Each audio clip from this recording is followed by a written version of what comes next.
The swarm had already consumed 12 civilizations, each one stronger than humanity. But when it reached Earth, something went wrong. Humans didn't unite. They didn't evolve into perfection. They broke the rules of survival itself. The first contact did not come as a message of peace. It came as a warning, buried inside a broken transmission, drifting through deep space. Human deep space miners on the edge of the Kessler Belt picked it up by accident while repairing a fractured relay station. The signal repeated itself in a language no human database could decode, but the tone was clear enough. It was fear. Captain Rourke was the first to understand that something was wrong. He was not a diplomat or a scientist.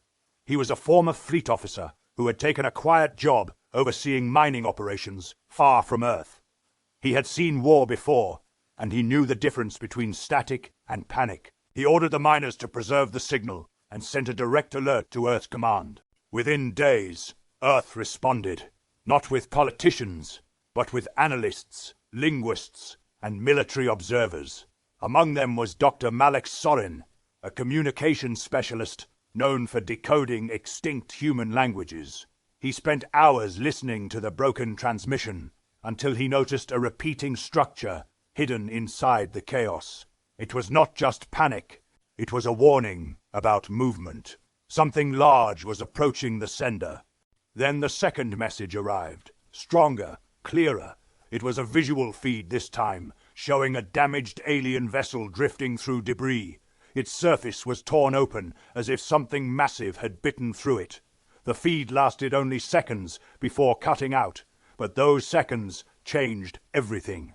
Admiral Cole Vance was called back into active duty after 5 years of retirement. He studied the images in silence. Around him stood commanders from multiple fleets, all waiting for his judgment. He finally spoke, one sentence. "Whatever did that is still out there." Earth responded by activating the Sentinel Fleet, a defensive armada built after decades of uneasy peace among human nations. Ships that were once symbols of political division now stood under a single command. Humanity had not faced a true external threat in generations, but the moment the order was given, there was no hesitation. Captain Rourke was assigned command of the forward reconnaissance vessel, the Harbinger. Dr. Sorin joined as the lead xenolinguist. Alongside them was Commander Elias Grant, a tactical officer known for his cold precision in combat simulations. Their mission was simple in words, but terrifying in reality. Find the source of the signal, confirm the threat, return if possible. As the Harbinger moved beyond the mapped systems, space grew silent in a way that felt unnatural. Stars were fewer, distances greater, and every jump deeper into the void felt like stepping into an ancient wound. On the 7th day of deep travel, they found it, a battlefield. Not human, not known. Entire planets had been shattered into fragments, forming rings of debris around a dying star.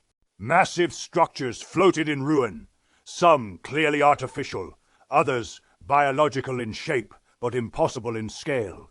The sensors detected a faint life signal from within the wreckage. Captain Rourke ordered a landing team.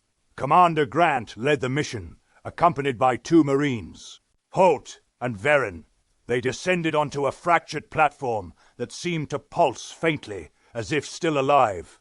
Inside the ruins, they found the survivors, 3 alien figures, towering and heavily wounded, each encased in armor, fused with organic material. They did not speak at first. Instead, they projected fragmented images directly into the human translator devices. Dr. Sorin watched the translation process stabilize. The meaning came through slowly. The attackers were called the Kar-Seth Swarm, not a species in the traditional sense, but a collective intelligence that consumed entire civilizations to expand its neural network. Every world it touched became part of its consciousness. Every resistance made it stronger. The aliens were part of a coalition of 12 species that had tried to stop it. They had failed.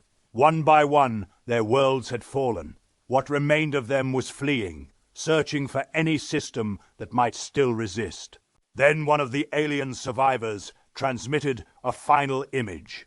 It showed Earth, not as a known world, but as an unclaimed signal of technological activity.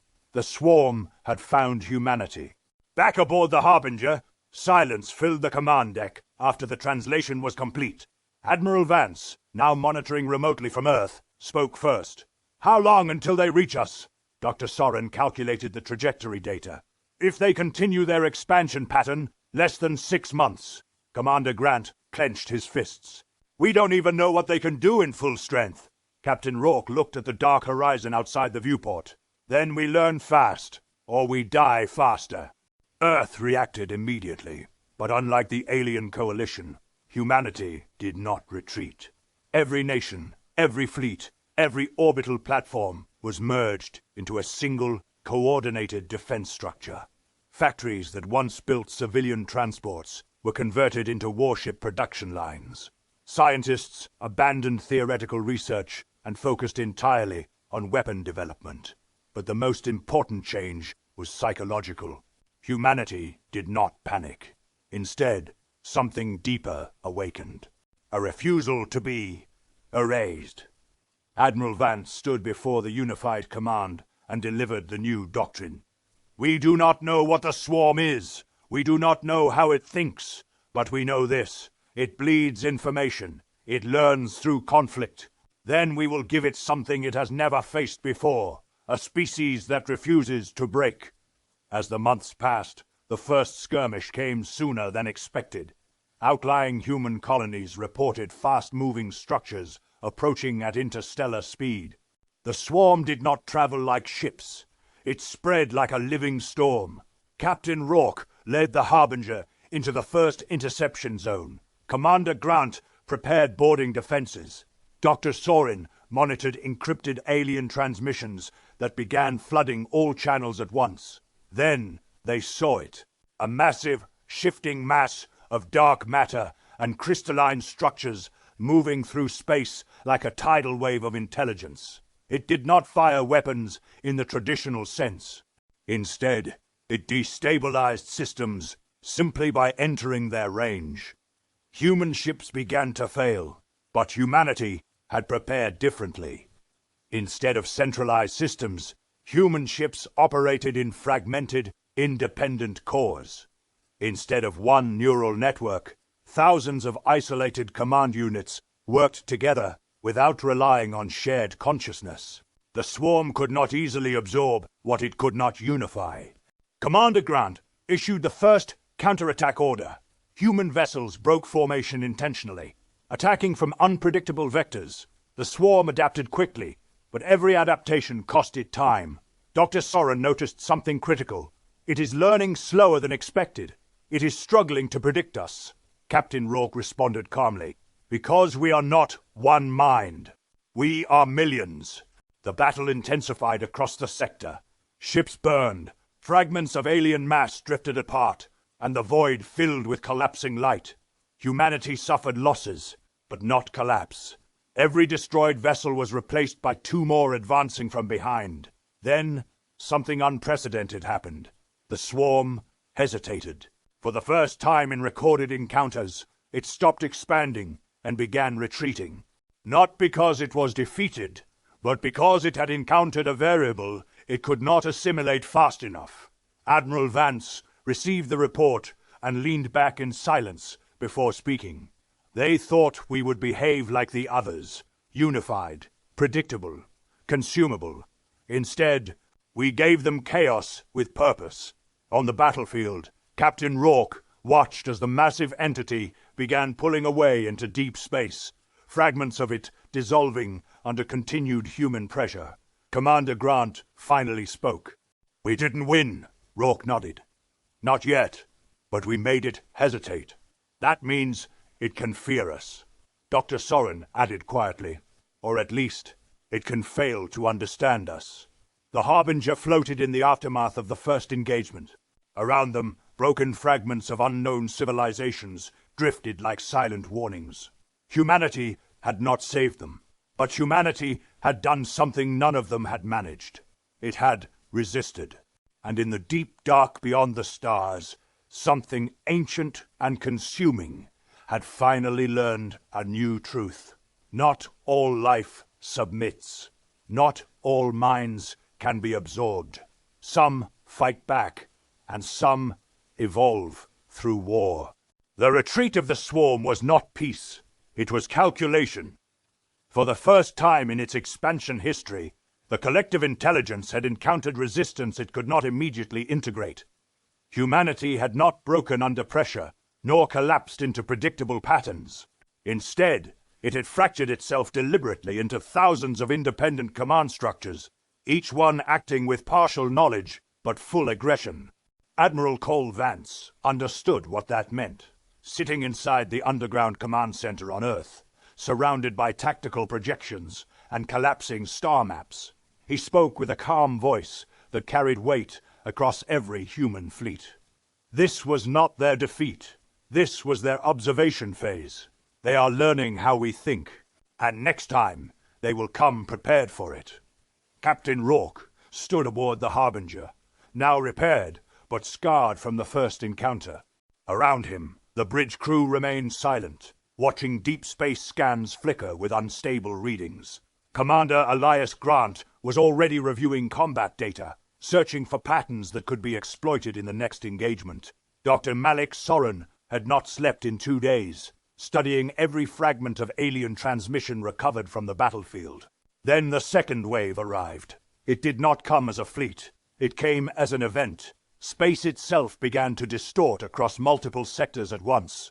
Human colonies on the outer rim reported identical phenomena. Stars dimming, communication delays, collapsing into static, and entire sensor grids failing, as if reality itself was being rewritten in localized zones. Dr. Soren identified it first. They are not attacking us directly, he said. They are rewriting the medium we depend on. They are changing the rules of space around us. Commander Grant tightened his jaw. So we fight blind? No, Rourke replied. We fight human. The swarm's strategy was elegant. It removed certainty. Navigation became unreliable. Communication fractured. Coordinated fleets lost cohesion within hours. Smaller human vessels began to drift apart, isolated and vulnerable. But humanity had anticipated fragmentation in doctrine, if not in detail. What it lacked in shared consciousness, it compensated with redundancy in command authority. Every human ship carried independent decision-making rights. Every captain had permission to act without orders if necessary. And every fleet was trained for silence. When communication failed, humanity did not stop. It adapted instantly. The battle that followed was not a single engagement. It was thousands of isolated wars occurring simultaneously across the galaxy's edge. Captain Rourke found himself leading the Harbinger into what looked like a collapsed starfield, only to realize it was not debris, but an active formation of swarm mass. It reacted to movement like a predator, sensing vibration in water. "Evasive pattern Delta," he ordered. The ship moved, not as a coordinated fleet unit, but as an unpredictable sequence of independent maneuvers. The swarm tried to predict it, but every attempt failed because human movement was not statistically consistent. It was instinctive, chaotic, and emotional. Commander Grant led boarding countermeasures on a separate engagement zone, where swarm fragments attempted to latch onto a human cruiser. Marines deployed manually controlled countercharges, destroying the organic infiltration before it could integrate ship systems. Dr. Soren, meanwhile, had discovered something critical inside recovered alien data cores. "It does not fully understand individuality," he said urgently. "It understands systems. It understands patterns. But individuality without synchronization is noise to it, and noise slows it down." Admiral Vance received that transmission and made a decision that would define the entire war. He ordered full decentralization of human command structure. No single fleet would operate as a unified body anymore. Instead, humanity would fight as isolated nodes of intent, each one unaware of the full battlefield picture. Strategy would become invisible even to allies. Only purpose would remain shared. The swarm responded violently. It attempted a full assimilation surge, flooding entire sectors with neural compression fields designed to collapse cognition into shared structure. In previous civilizations, this had ended resistance within hours, but humanity reacted differently. Human minds did not merge. They resisted synchronization. Ships operated like independent organisms, refusing integration even under direct neural assault. Where other species had become one mind and then disappeared into the swarm, humanity remained fragmented and active, and that fragmentation became its weapon. The swarm began to suffer from overload. Every human unit it encountered behaved differently, forcing constant recalculation. Its efficiency dropped. Its expansion slowed.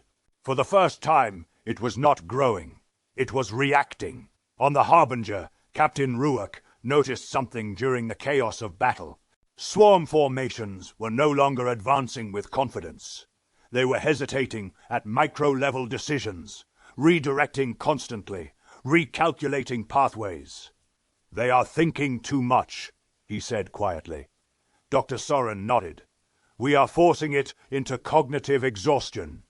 Commander Grant looked out at the burning fragments of space warfare. "So, this is how we win?" Rourke's expression remained steady. "No, this is how we survive long enough to matter." The turning point came when Admiral Vance authorized Operation Black Echo.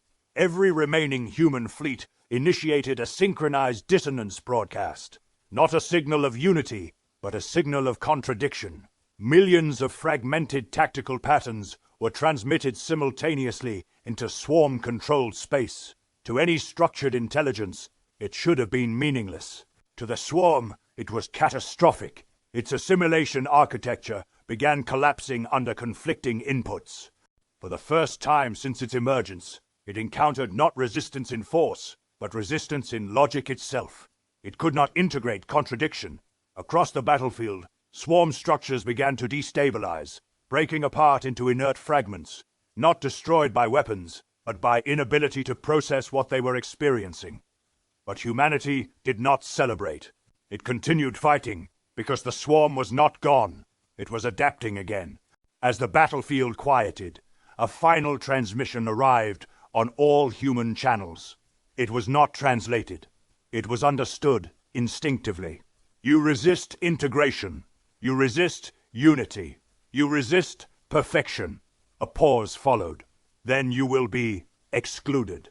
The swarm began withdrawing from all known human space simultaneously. Not defeated, not destroyed. Simply changing strategy. Admiral Vance studied the data and realized the truth. "They are not trying to conquer us anymore," he said slowly. "They are going to isolate us, contain us, learn us from a distance." Captain Rourke turned toward the darkness beyond the viewport. "We just became something they don't want to touch," Dr. Soren added, almost quietly. "Or something they are afraid to become wrong about." In the following months, the galaxy changed shape. Swarm activity retreated beyond human borders, leaving behind scarred regions of space filled with remnants of extinct civilizations. Humanity expanded cautiously into the vacuum left behind, rebuilding colonies and restoring lost contact routes. But the war had already changed humanity more than any victory could. It had proven something irreversible, that unity was not strength. Survival of consciousness required resistance to assimilation. And in refusing to become one mind, humanity had become something far more dangerous. A species that could not be consumed. Not because it was stronger, but because it refused to stop being many. And somewhere far beyond the mapped stars, the swarm recorded its final conclusion about humanity. Not prey, not resource, not anomaly, but an unresolved equation. And for the first time in its existence, it did not proceed.